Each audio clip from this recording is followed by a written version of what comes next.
नमस्कार दोस्तों, जगन्नाथ रथ यात्रा की परंपरा कैसे प्रारंभ हुई, आज मैं आपको इनकी 4 कथाएं सुनाऊंगी।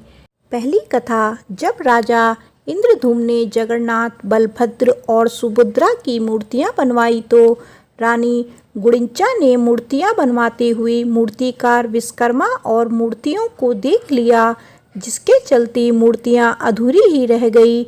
जब आकाशवाणी हुई कि भगवान इसी रूप में स्थापित होना चाहते हैं, इसके बाद राजा ने इन्हीं अधूरी मूर्तियों को मंदिर में स्थापित कर दिया। उस वक्त भी आकाशवाणी हुई कि भगवान जगन्नाथ साल में एक बार अपनी जन्मभूमि मथुरा जरूर जाएंगे। स्कंद पुराण के उत्कल खंड के अनुसार राजा इंद्रद्युम्न ने आषाढ़ शुक्ल द्वितीया के दिन प्रभु के उनकी जन्मभूमि जाने की व्यवस्था की। तभी से यह परंपरा रथ यात्रा के रूप में चली आ रही है। एक दूसरी कथा भी, जिसके अनुसार सुभद्रा के द्वारिका दर्शन की इच्छा पूरी करने के लिए श्री कृष्ण और बलराम ने अलग अलग रथों में बैठकर यात्रा की थी।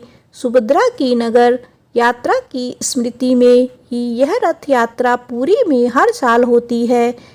इस रथ यात्रा के बारे में स्कंद पुराण, नारद पुराण, पद्म पुराण और ब्रह्म पुराण में भी बताया गया है। तीसरी कथा, एक बार राधा रानी कुरुक्षेत्र में श्री कृष्ण से मिलने पहुंची और वहां उन्होंने श्री कृष्ण से वृंदावन आने का निवेदन किया।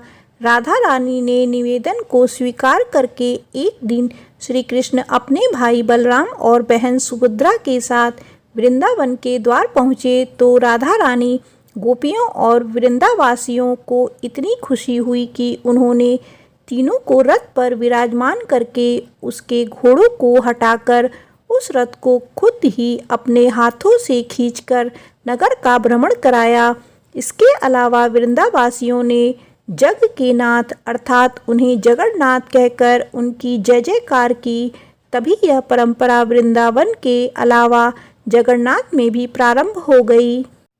चौथी कथा, चारण परंपरा के अनुसार भगवान द्वारिकाधीश जी के साथ बलराम और सुभद्रा जी का समुद्र के किनारे अग्निदाह किया गया था। कहते हैं कि उस वक्त समुद्र के किनारे तूफान आ गया और द्वारिकाधीश जी के अधजले शव पुरी के समुद्र के तट पर बहते हुए पहुंच गए।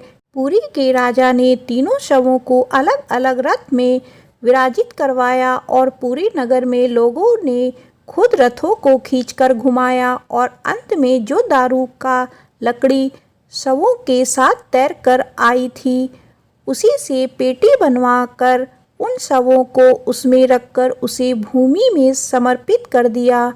इस घटना की स्मृति में ही आज भी इस परंपरा को निभाया जाता है।